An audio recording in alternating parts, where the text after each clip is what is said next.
Bonjour à tous et bienvenue sur 8 Mont Blanc. Si vous nous rejoignez, nous sommes ensemble pour 45 minutes d'information et de belles rencontres en Savoie Mont Blanc.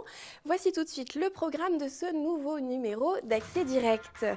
Mes premières invitées, nous parlerons d'un événement organisé autour du cyberharcèlement. Il est organisé du côté de Chambéry. Le harcèlement à l'école, c'est un thème d'actualité que nous abordons ce soir.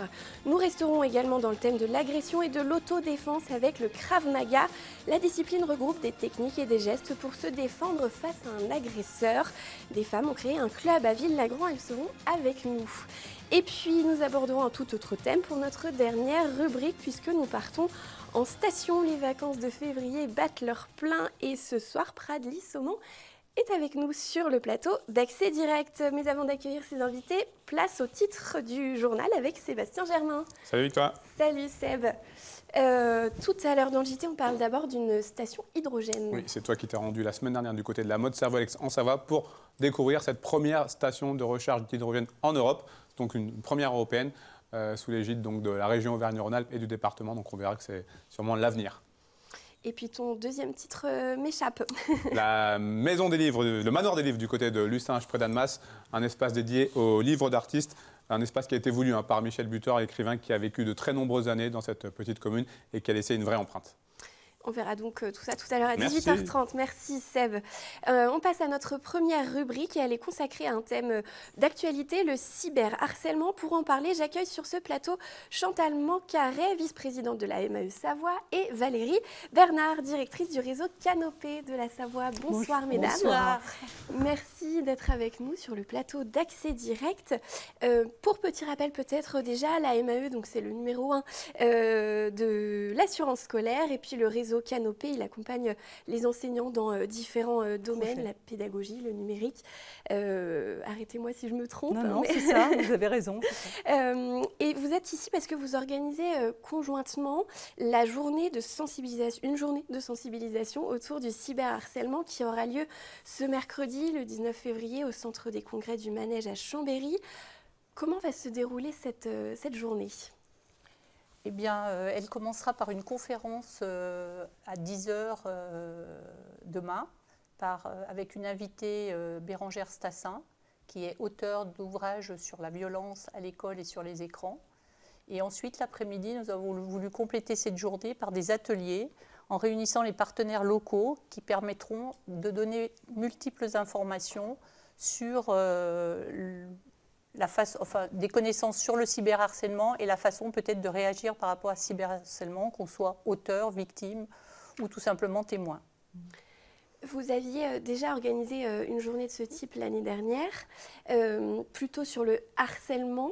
Là, on est dans le cyberharcèlement. Ces deux thèmes qui sont quand même intimement liés.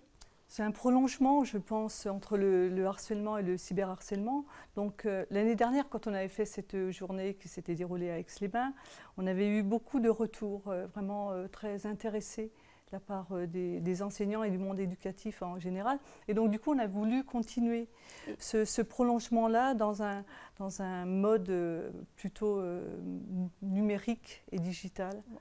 Et on est peut-être aussi en rapport avec l'actualité sur tout ce qui se passe autour des réseaux sociaux, des agressions sur les téléphones portables, et du coup de cette agression qui ne s'arrête pas aux portes de l'établissement, mais qui continue au domicile de l'élève.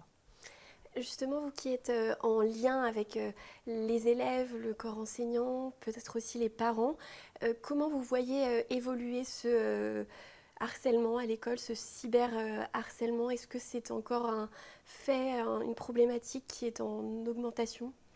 Quand on parle du harcèlement, on parle d'un élève sur 10 qui est harcelé. Quand on parle du cyberharcèlement, c'est un élève sur 5. Un élève sur 5 qui dit avoir été brimé, avoir été moqué sur la toile. Donc il y a effectivement une évolution dans le nombre d'élèves qui subissent cette violence. C'est également une violence qui commence très tôt et qui se poursuit, qui ne s'arrête pas en fait au baccalauréat. C'est-à-dire qu'après également à l'université, dans les grandes écoles, ça se poursuit. quelques chiffres peut-être. 18% des collégiens reconnaissent avoir été harcelés, donc soit via les réseaux sociaux, soit le téléphone portable. 14% des lycéens, avec quand même 9% qui vraiment sont victimes de cyberharcèlement. Vous l'avez dit, ça concerne tous les niveaux, tous les âges. Je suis allée sur le site Non au harcèlement. On voit des vidéos qui ont été réalisées par des élèves et ça commence vraiment très très tôt. Même à l'école primaire, on peut être déjà victime de cyberharcèlement. Tout à fait. Donc la MAE est partenaire du gouvernement et de l'Éducation nationale sur le concours Non au harcèlement depuis 2013. Et en fait, elle récompense les projets, elle incite les établissements à faire des projets, soit une affiche, soit une vidéo qu'elle récompense avec des prix, soit nationaux, soit académiques. Donc ceci dès 8 ans, de 8 à 18 ans. C'est un dispositif en fait, qui permet à toutes les écoles, à tous les collèges et à tous les lycées de travailler autour de ce thème du harcèlement ou du cyberharcèlement. Je crois que c'est un dispositif qui a été mis en place, je crois, en 2013. Voilà, c'est ça. Suite à la loi du 8 juillet. C'est important que les élèves eux-mêmes travaillent sur ce thème, on l'imagine, parce que on dit souvent dans le harcèlement, ce qui est difficile, c'est de détecter l'élève en souffrance. Est-ce qu'il y a des dispositifs, particulièrement en Savoie, vers lesquels peuvent se tourner ces élèves harcelés ? Oui, justement, ça fait partie donc, des partenaires qu'on a invités pour l'après-midi, justement, avec des dispositifs, des plans de prévention, des protocoles qui permettent soit aux parents de venir s'informer et essayer de trouver des solutions pour leur enfant, soit des dispositifs de la politique de la ville, du Grand Chambéry, qui permettent d'informer et de trouver des ressources, puisque les gens sont particulièrement démunis. Quand on a pensé finalement cette journée de demain, c'était d'une part avoir une conférence, c'est-à-dire pouvoir avoir un accès à tout ce qui est littérature sur le sujet, et puis ensuite poursuivre avec des ateliers. Donc on a 12 ateliers différents sur des thèmes évidemment, enfin un peu différents, mais tout à fait qui rejoignent connexes, cette voilà. thématique. Et notamment une réponse avec la police, des policiers formateurs qui peuvent donner une réponse par rapport à la loi. Ce qui est possible Voilà. légalement, en tout cas, pour répondre à ce cyberharcèlement. Voilà. Et la MAE, du coup, est engagée en proposant, par exemple, du soutien psychologique, une assistance psychologique pour les enfants victimes de harcèlement. Donc là, c'est en augmentation de plus de 40%. L'intérêt, c'est aussi que les personnes puissent repartir des ateliers avec un peu quelque chose clé en main. Voilà. Je voulais juste revenir sur l'organisation de la journée de demain, dire que c'était aussi en lien avec les pupilles de l'enseignement public, qui eux aussi assistent les élèves en cas de déscolarisation. Et voilà. Vous avez ramené avec vous des ouvrages, oui. Des jeux aussi, je crois. Alors les ouvrages, est-ce que ce sont ceux de la conférencière qu'on retrouve demain ? Alors effectivement, il y a l'ouvrage de Bérangère Stassin qui s'appelle « Cyberharcèlement, sortir de la violence à l'école et sur les écrans ». Donc Bérangère Stassin qui est une universitaire mais elle est également auteure. J'ai ramené également, donc c'est un ouvrage qu'on aura demain, j'ai également ramené, celui de l'année dernière. Vous évoquiez tout à l'heure Jean-Pierre Bellon et Bertrand Gardette, donc harcèlement scolaire. Il y a également donc, un ouvrage qui est disponible en ligne parce que c'est un ouvrage du Clémy et de Canopée. Donc là il est en version brochée, mais on peut tout à fait le télécharger. La famille tout écran, donc il y a vraiment une frontière également digitale au sein de la famille, donc comment on peut travailler avec ses propres enfants, comment on peut mettre en place des protocoles. Et puis également 3 ouvrages qui ont été édités par Réseau Canopée sur la violence, donc expliquer Internet et la loi, la coopération entre élèves, et puis également pour un climat scolaire qui est finalement un peu le thème chapeau. Et puis il y a aussi les jeux de loi donc, qui ont été, vous avez parlé du concours NAH. Le premier jeu de loi, c'est celui-ci, pour prévenir le harcèlement, qui a été créé par des élèves du lycée de Béthune. Et donc la MAE en a fait un jeu. Donc c'est un jeu plateau qui peut servir pour toute une classe avec des cartes et des questions sur le harcèlement. Et puis le dernier né qui est pour prévenir le harcèlement sexiste, sexuel et homophobe. Voilà. C'est très emprunté dans nos établissements savoyards et c'est à disposition gratuitement. Eh ben, merci beaucoup pour toutes ces informations. Merci. Je vous invite à rester avec moi en plateau pour la revue de presse du jour. Aujourd'hui, j'ai sélectionné des articles en lien avec le thème du harcèlement, justement. Alors d'abord, on a un article de 20 minutes qui met en avant une étude sur l'impact des réseaux sociaux et le cyberharcèlement. C'est une étude qui a été menée en Gironde auprès de 4000 collégiens. C'est l'Université de Bordeaux qui a lancé cette étude au début de l'année 2020. Elle s'intitule donc Cyberlife et elle a pour but d'enquêter sur les pratiques des collégiens sur les réseaux sociaux. Elle enquête aussi sur l'impact de ces comportements sur la réussite scolaire et elle étudie également leur exposition au cyberharcèlement. Dans l'article, la journaliste rappelle que les jeunes ne sont plus sur les réseaux qu'on connaissait bien, qui sont Facebook ou Twitter.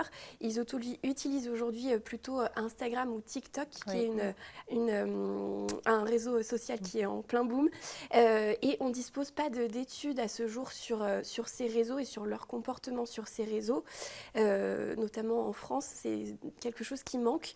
Donc l'idée là est de suivre des élèves de 5e, 4e, 3e sur 3 ans pour observer ces élèves, mais aussi les parents et les enseignants.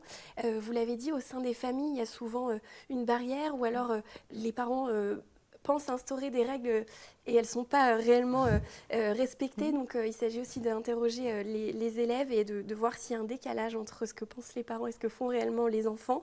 Ces résultats vont être analysés et pourront servir pour la mise en place d'une politique de prévention. Donc ça se passe en Gironde. Et puis un autre article que je voulais vous présenter, cette fois c'est France Soir, qui nous présente un kit pour guérir les bobos du numérique. La formule est assez intéressante, donc c'est un exposé des solutions numériques. Donc ce sont des aides en ligne qu'on peut solliciter face par exemple à la perte de l'accès à ses comptes ou face à des messages suspects, face à une usurpation d'identité, un vol de données ou carrément un harcèlement en ligne. Donc c'est un groupement d'ONG qui s'appelle donc Cybercert, qui rassemble 20 organisations dont Amnesty International, Human Rights Watch. Et donc elle a créé cette trousse d'urgence, si on peut dire, numérique, qu'on peut retrouver sur le site Digital First Aid, c'est en anglais. Et grâce à de petits questionnaires, en fait, on vous aide à trouver la bonne marche à suivre face à ces comportements. Et puis pour finir, l'article rappelle qu'en France, 62% des internautes déclarent avoir été victimes de cyberharcèlement en 2019. Donc ça concerne vraiment tout le monde, même au-delà de l'école. Tout à fait, ouais. Et le kit d'urgence, c'est finalement une éducation aux médias et à l'information. Donc c'est intéressant qu'il y ait pour le tout venant, pour tout le monde, une possibilité de connaître comment on se sort justement de ces bobos qui sont au quotidien, mais qu'on peut avoir tout le temps. Qui peuvent faire mal. Voilà, il y a une équipe de chargés de prévention régionaux qui interviennent dans les établissements pour justement discuter avec les élèves et justement leur faire prendre conscience de l'importance de se démener, pas tout seul, collectivement, par rapport à un souci de réseaux sociaux. Et concernant les réseaux sociaux, il y aura donc demain un atelier concernant les réseaux sociaux donc, des ados qui sont en évolution sans cesse. Constante. Voilà, constante. Merci beaucoup, Merci mesdames Merci à vous. Chantal Moncaré et Valérie Bernard, de nous avoir présenté cette journée qui aura lieu, on le rappelle, demain au Centre des Congrès. Venez nombreux, il à est possible encore de s'inscrire. Merci beaucoup. La conférence le matin, c'est free. Voilà. C'est noté. Eh ben, merci beaucoup et bonne continuation à vous. Et puis, on va rester dans le thème de l'agression, mais cette fois dans le monde bien réel avec le Krav Maga. Et c'est Nathalie Germano qui me rejoint sur le plateau pour en parler. Bonsoir. Vous êtes l'une des cofondatrices du club de Krav Maga de Villagrand, Tout à fait. en Haute-Savoie. Avant tout, le Krav Maga, c'est quoi ? Alors, le Krav Maga est une méthode de self-défense qui nous vient de l'armée israélienne, qui a été mise au point là-bas. Et cette méthode, elle regroupe plusieurs disciplines comme la boxe, le muay thai, le JJB. Et on a appris dans chaque discipline ce qui semblait être le plus approprié à la défense de rue. Combien de personnes sont licenciées dans votre club de Villadin? Alors, notre club existe depuis 2009. Nous avons 8 instructeurs, tous diplômés d'État, puisque nous sommes donc affiliés à la Fédération française de karaté et disciplines associées, et ce qui est le garant d'une qualité d'enseignement. Et nous sommes cette année 104 ou 105 élèves. Qu'est-ce qui vous différencie des autres disciplines? Vous l'avez dit, vous faites partie de la fédération de karaté. Oui. Qu'est-ce qui vous distingue de ces disciplines? Alors, le Krav Maga est une méthode, je vous l'ai dit, d'autodéfense de la rue. Contrairement aux autres disciplines martiales, nous n'avons pas de règles. Je dirais plutôt nous n'avons qu'une, survivre. Voilà, donc on n'a pas de règles et toutes les frappes sont autorisées, toutes les parties du corps peuvent être touchées sans aucun problème. Ça fait presque un petit peu peur, cette mentalité, j'ai envie de dire. Alors, il faut savoir quand même que dans nos clubs, nous avons déjà des protections, d'accord? Nous ne frappons pas sans protection. Et puis, les coups portés le sont d'une façon très soft. Quand nous voulons appuyer un petit peu, voilà, les protections sont mises et puis effectivement, on peut un petit peu rentrer dedans, si je puis dire. Mais cette méthode, elle a ce côté pratique qui fait qu'il n'y a pas besoin de pratiquer depuis longtemps pour acquérir les premiers gestes qui peuvent, dans la rue, vous sortir d'un mauvais pas. Et puis l'objectif, c'est quand même de répondre à un agresseur. C'est une technique d'autodéfense. Oui, c'est ça. C'est une méthode d'autodéfense. Ce n'est pas une méthode de combat à proprement parler. C'est vraiment une méthode de défense. C'est-à-dire savoir se sortir d'une situation difficile dans la rue, que ce soit d'un homme ou d'une femme, ou même d'un enfant d'ailleurs. Et ceci avec des moyens presque, j'allais dire, faciles, puisque c'est basé sur nos réflexes. Donc on a tous en nous des réflexes. La seule chose, c'est qu'on ne sait pas les utiliser. Vous avez évoqué les femmes. Justement, vous avez mis en place des stages spécifiques pour elles. Il y en aura un dimanche, le 23 février. Oui, tout à fait. C'est une demande que l'on reçoit de plus en plus face à l'actualité. Je pense aux femmes battues, aux féminicides, aux agressions qui sont de plus en plus malheureusement en constante évolution. C'est une demande qu'on avait et avec ma collègue Lily, effectivement, eh bien, on est des femmes, donc forcément on est peut-être plus sensible à tout ceci et on a fait le choix de faire un stage. On en fait 1 ou 2 par année, donc là dimanche prochain, pour répondre à cette demande grandissante de femmes pour apprendre à se défendre. Est-ce qu'il reste de la place si on veut venir à ce stage? Oui, bien sûr, il nous reste encore un petit peu de place. Le stage est déjà bien rempli, mais il reste quelques places. Vous expliquez qu'il s'agit avant tout de donner confiance aux femmes, de leur apprendre des gestes qui permettent de désamorcer des conflits. Ça veut dire qu'il y a aussi différents stades dans le Krav Maga? Alors, le Krav Maga donne confiance en soi. Ça, c'est quelque chose qui est certain. Ensuite, on leur apprend à identifier les dangers de la rue, on leur apprend à gérer des situations de stress et on leur apprend bien évidemment à frapper dans des endroits spécifiques et surtout sans se faire mal. Et le plus important, on leur apprend surtout à rentrer chez elles.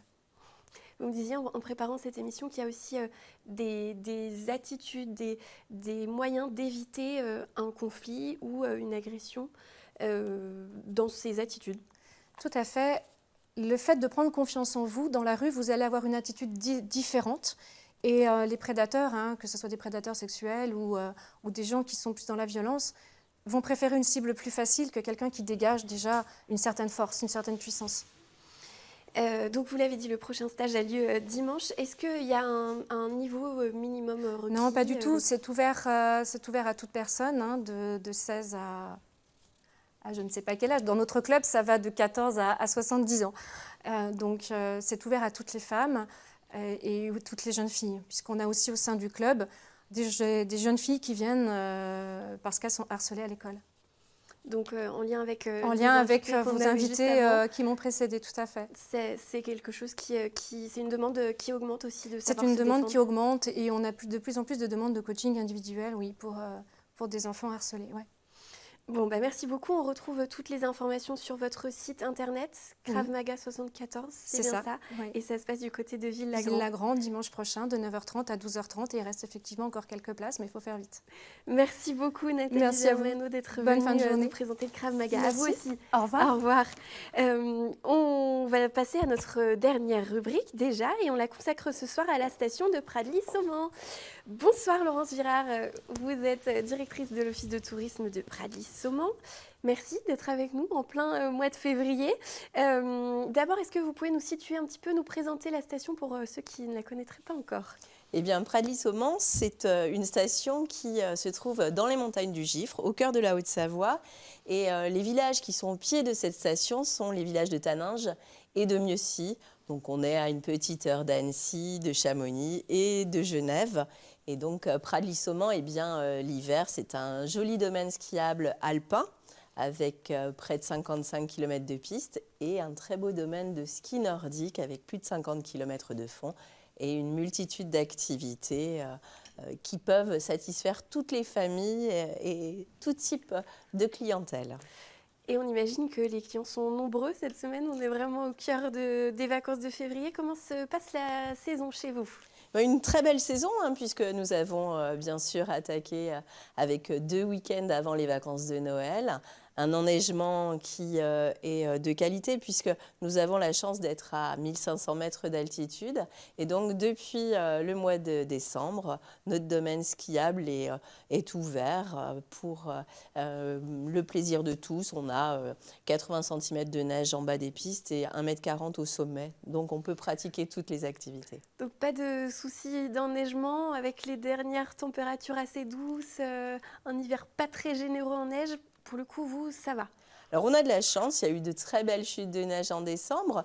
Bien sûr, on est toujours en observation des conditions météo, mais encore hier soir, nous avons eu la chance d'avoir des chutes de neige et de pouvoir continuer cette belle saison. Et effectivement, on est dans le temps fort de la saison avec les vacances scolaires qui battent leur plein. Alors, quels sont les temps forts justement de ces vacances et puis de la suite de la saison pour vous au niveau des événements ? Qu'est-ce qui arrive ?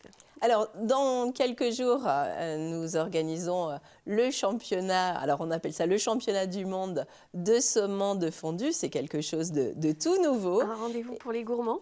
Pour les gourmands, voilà, ça aura lieu ce vendredi à partir de 17h à Saumont. Et l'idée, c'est de mettre en avant les bons produits du terroir, puisque sur la commune de Mieuxy, nous avons notamment la chance d'avoir la fruitière des Hauts-Fleuris qui produit du fromage tout au long de l'année. Et l'idée, c'est de créer un moment sympathique, convivial, entre amis, en famille, et de faire découvrir la fondue, les bonnes recettes au grand public. Parce que je trouve que les Savoyards sont toujours les meilleurs à faire la fondue. On a tous la meilleure fondue à côté de chez soi. Donc c'était l'occasion de dire qui sera le roi de la fondue de Pradly-Saumont. Un bel événement qui donne envie, en tout cas qui donne faim.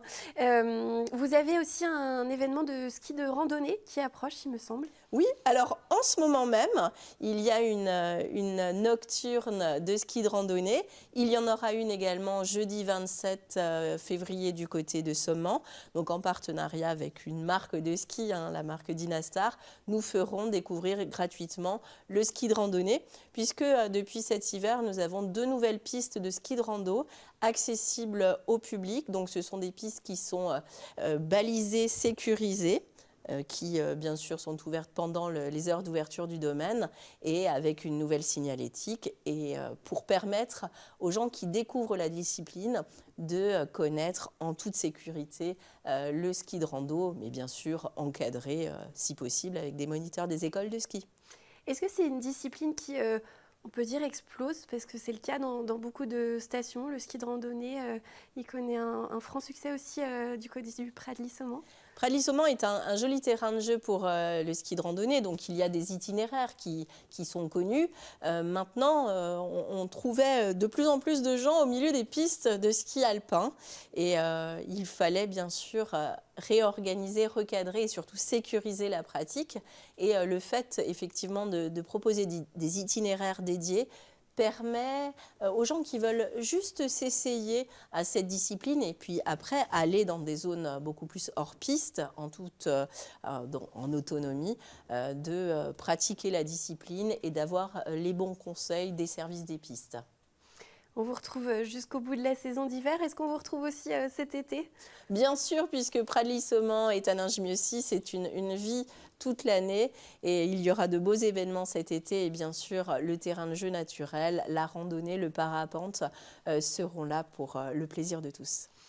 Eh ben, c'est un beau programme. Merci beaucoup, en tout cas, d'avoir été avec nous pour nous présenter un petit peu la saison du Pradly. Merci, Laurence. Merci beaucoup. Girard. Merci de votre accueil. Très bonne soirée à vous.